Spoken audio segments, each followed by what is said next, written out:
नमस्कार मित्रों।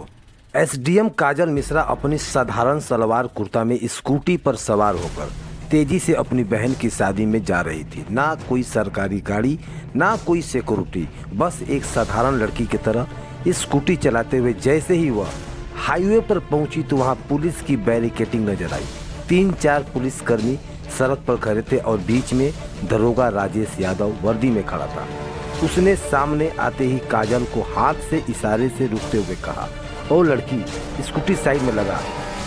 दरोगा की आवाज में रौब था। कहाँ जा रही हो? दरोगा ने सवाल किया। मेरी बहन की शादी में। वहीं जा रही हूँ, काजल ने शांत लिहाजे में जवाब दिया। दरोगा ने ऊपर से लेकर नीचे तक काजल को घूरा और फिर मुस्कुराते हुए बोला, अच्छा तो शादी में जा रही हो, लेकिन हेलमेट नहीं पहना है, स्कूटी भी बहुत तेज चला रही हो, चलो चालान भरना पड़ेगा। दरोगा ने चालान बुक निकालते हुए कहा। काजल को अंदाजा हो गया कि यह एक बहाना था। वह बोली, सर मैंने कोई नियम तो नहीं तोड़ा है। अरे मैडम, कानून हमें मत सिखाओ। उसने साइड में खड़े एक सिपाही को देखा और फिर काजल की और झुकते हुए मुस्कुराते हुए बोला कि यह ऐसे नहीं मानेगी, इसे तरीका सिखाना पड़ेगा। अचानक दरोगा ने जोरदार थप्पड़ घींचा काजल के गाल पे। बहुत सवाल पूछती है। जब पुलिस कुछ कहे तो चुपचाप मान लेना चाहिए। काजल का सिर एक पल के लिए एक झटका में सन्नाटा छा गया। खुद को संभाल नहीं पाया। उसकी आंखों में आग थी। दरोगा ठहाका मारकर हंसने लगा और उनके साथियों भी। अभी भी अकड़ बाकी है, लगता है अच्छे से सिखाना पड़ेगा। एक सिपाही आगे बढ़ा और बोला, साहब थाने ले चलते हैं, वहां आराम से मामला देखेंगे। दरोगा सिर हिलाकर बोला, हाँ इसे थाने में ले चलते हैं, तब समझेगा कि पुलिस से कैसे बात करनी चाहिए। एक सिपाही ने काजल का हाथ पकड़ा और खींचा, चल जीप में बैठ। काजल ने अपना हाथ झटके से और गुस्से से बोली कि हिम्मत मत कर। दरोगा का पारा चढ़ गया और उसने एक आदमी से कहा, इसका घमंड तोड़ो। और सिपाही ने आगे बढ़कर काजल के बाल खींचे और जबरदस्ती घसीटने की कोशिश की। काजल दर्द से कर्रा उठी, लेकिन अभी भी उसने अपनी पहचान को छुपाए रखी। देखना चाहती थी कि ये लोग कितनी हद तक गिर सकते हैं। तभी एक पुलिस वाले ने गुस्से में उसकी स्कूटी को लात मार दी और बड़ी आई शरीफ बनने, अब तेरा खेल खत्म। काजल की पूरी तरह समझ आ गई कि ये लोग कितने नीचे गिर सकते हैं। दरोगा की आंखों में गुस्सा था और जोर से चिल्लाकर कहा, बहुत देख लिया मैंने तेरे जैसे अपने को, पुलिस ने भिड़ेगी तू, औकात है तेरा ये, चलो अब थाने, वहीं तेरे को समझाएंगे। एसडीएम काजल मिश्रा अब चुप रही थी। अभी भी उसने अपना पहचान बताने का कोई इरादा नहीं किया था।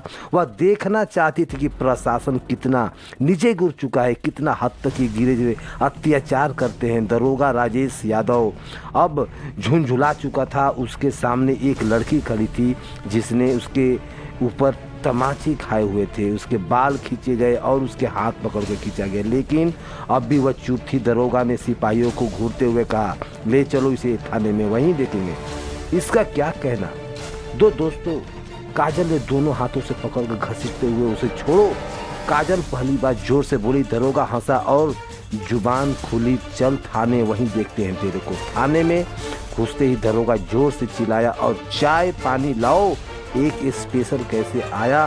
काजल अब भी वहाँ शांत थी और देख रही थी कि आम जनता के साथ ये पुलिसकर्मी कैसा व्यवहार करती है। दरोगा जी जूनियर फुसफुसाकर कुछ बोले और बोले, कैसे लगा यहाँ? सिपाही बोला, कौन सा केस डालूं? केस डालो कोई भी, चोरी का, जेब कतरी का। काजल बस सुन रह गई, लेकिन यह कोई भी प्रतिक्रिया भी नहीं दिखाया। टेबल पर दरोगा बैठ गया और कलम घुमाते हुए बोला, नाम बता, घर का पता बता। काजल चुप रही। दरोगा ने फिर पूछा, नाम बता। काजल अब भी चुप रही। दरोगा ने मेज पर जोर से हाथ मारा, सुनती नहीं क्या? रेणु त्रिपाठी, काजल ने जवाब दिया। उसने अपना नाम झूठा बताया, लेकिन ज़्यादा चालाकी मत कर वरना बड़ी गलती होगी। काजल को जबरदस्ती लॉकअप में डाल दिया। एक गंदा बदबूदार कमरा, वहाँ पहले से ही 2 महिलाएं बैठी थी। क्या किया तूने? एक औरत ने पूछा। कुछ नहीं, काजल ने हल्की मुस्कुरान दी। अब वह देख रही थी कि प्रशासन कितना गंदा हो चुका है। अगर एक एसडीएम तक को या एक बिना सबूत के अंदर डाल सकते हैं तो आम जनता का क्या होगा। काजल अब भी लॉकअप के अंदर थी, बस ये देख रही थी कि यहाँ क्या चल रहा है, आखिर प्रशासन कितना गिर चुका है। वह हर हरकत पर गौर कर रही थी। दरोगा ने एक फर्जी रिपोर्ट तैयार करवाई, इस पर चोरी और ब्लैकमेलिंग का केस डाल दो। दरोगा ने फाइल को ठोकते हुए कहा। सिपाही झिझक रहा, लेकिन बिना सबूत के दरोगा हंस पड़ा। सबूत, इस थाने में सबूत बनाए जाते हैं। थोड़ी देर बाद एक सिपाही आगे बढ़ा और जोर से काजल के कंधे पर धक्का मारा। काजल दीवार से टकराई, लेकिन उसके चेहरे पर कोई डर नहीं था। दरोगा ने हाथ उठाया और थप्पड़ मारने ही वाला था कि रुक जाओ। दरवाजे पे एक पुलिस अधिकारी खड़ा था, धीरज तिवारी। थाने में उसका छवि थोड़ी ईमानदारी का था, अफसर भी था, और उसके थाने में अंदर महिलाओं को देखा। उसकी हालत देखकर उसके माथे पर शीशा आ गया। यह सब क्या हो रहा है?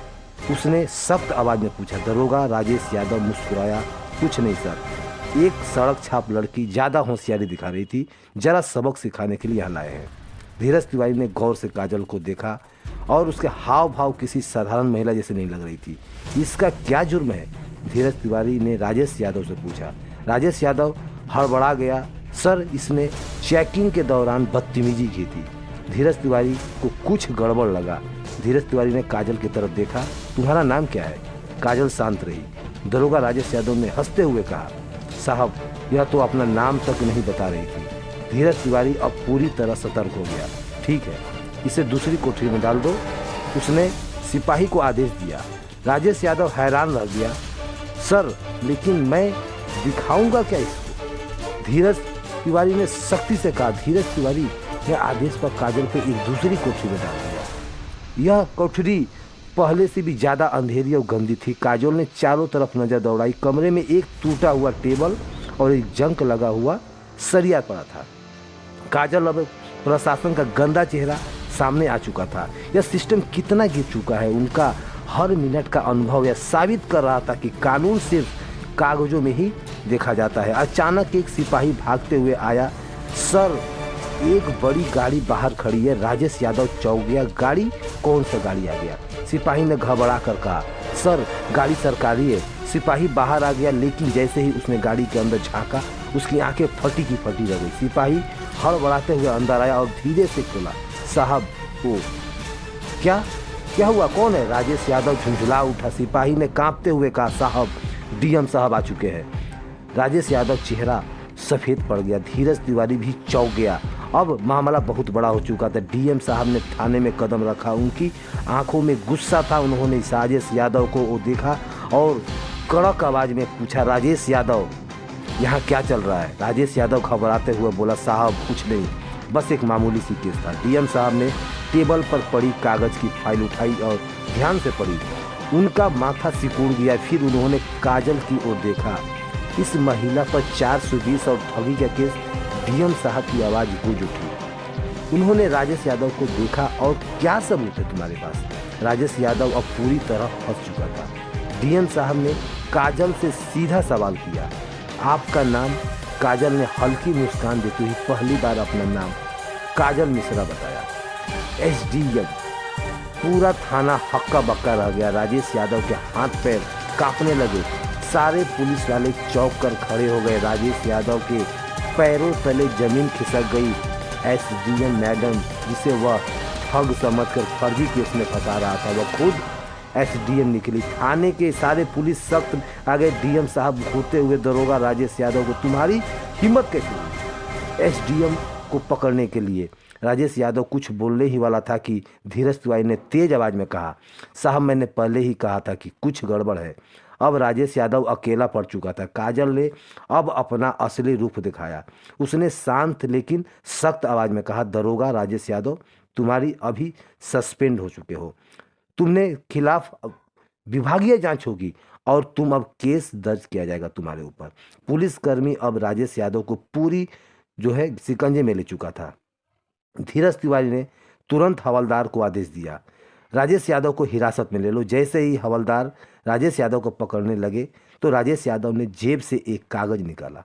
उसने मुस्कुराते हुए कहा, लेकिन यह देखिए। उसने यह कागज हवा में लहराया और डीएम साहब को और एसडीएम काजल मिश्रा को दोनों को दे दिया। राजेश यादव ने ठहाका लगाया और यह रहा मेरा ट्रांसफ़र ऑर्डर, जो 3 दिन पहले ही मेरा ट्रांसफ़र हो चुका है, तो अब आप मुझे सस्पेंड नहीं कर सकते हैं। थाने में फिर भी सन्नाटा छा गया। काजल ने कागज को अपने हाथ में लिया और गौर से पढ़ा। क्या यह असली है? डीएम साहब ने कड़े स्वर में पूछा।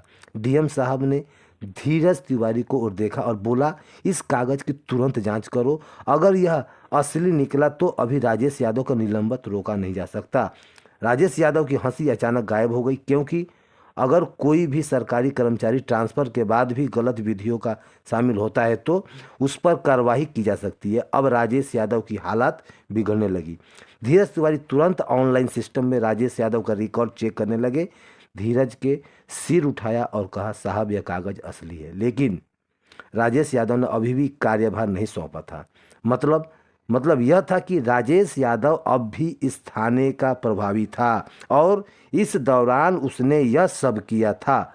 अब कोई भी राजेश यादव को बचा नहीं सकता था। एसडीएम काजल मिश्रा सीधे नज़र में राजेश यादव को ऊपर नज़र डाली और कहा, अब तुम्हारी असली जगह तुम्हारी अपनी ही जेल होगी, गिरफ्तार करो। और डीएम साहब ने आदेश दिया।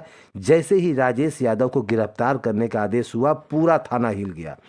राजेश यादव को पहली बार एहसास हुआ कि अब वह बच नहीं पाएगा। लेकिन एसडीएम मैडम ने अकेला नहीं हूँ। राजेश यादव ने हंसते हुए कहा, मैडम क्या आपको लगता है कि इस थाने में सिर्फ मैं अकेला ही भ्रष्ट हूँ?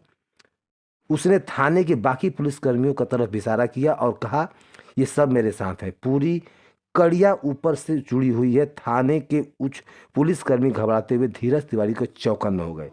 एसडीएम काजल मिश्रा पूरे थाने की जांच की। अब कोई भी सुरक्षित नहीं है। डीएम साहब ने तुरंत आदेश दिया, एंटी भ्रष्टाचार पुलिस टीम को बुलाया। पूरे थाने को हड़कंप मच गया। जैसे ही टीम ने जांच शुरू किया, कुछ पुलिस वालों के चेहरे पीले पड़ गए। एक हवलदार आगे आया और एसडीएम मैडम के सामने हाथ जोड़कर बोला, मैडम मुझे माफ़ कर दीजिए, मैं तो सिर्फ आदेशों का पालन कर रहा था। अभी अचानक एक पुलिस वाले के फाइल निकाली और कहा, मैडम हमारे बड़े साहब भी इसमें शामिल हैं। कौन है बड़े साहब? डीएम साहब ने गुस्से से पूछा। पुलिस वाले ने डरते डरते जवाब दिया, एसएसपी साहब। अब उनका मामला ऊपर तक जुड़ चुका था और थाने में सन्नाटा छा गया। डीएम साहब के गहरी सांस ली और फिर सख्त आवाज में बोला कि पूरे स्टाफ तत्काल प्रभावित और निलंबित किया जाए। जैसे ही आदेश मिला, थाने में पुलिस वालों को होश उड़ गए। कुछ पुलिस वाले अपना फ़ोन निकालकर किसी को कॉल करने लगे, कुछ तो चुपचाप सिर झुकाकर खड़े हो गए, तो कुछ दरोगा भी बचने का रास्ता ढूंढने लगे, लेकिन कोई बच नहीं सकता था। एसडीएस काजल मिश्रा जो सबके तरफ देख रही थी, एसएसपी साहब की भी जवाब लेना होगा। डीएम साहब ने तुरंत आदेश दिया कि एसएसपी को भी अभी यहाँ बुलाया जाए और इस मामले का पूरी जानकारी ली जाए। थाने के बाहर कुछ पत्रकार गुप्त रूप से खड़े थे। जैसे उन्हें भनक लगी कि पूरी थाना सस्पेंड हो चुका है, तो तुरंत खबर को फैलाने लगे। अब मामला खुलकर सामने वाला था कि तभी एक काले शीशे वाला गाड़ी थाने के सामने आकर रुकी।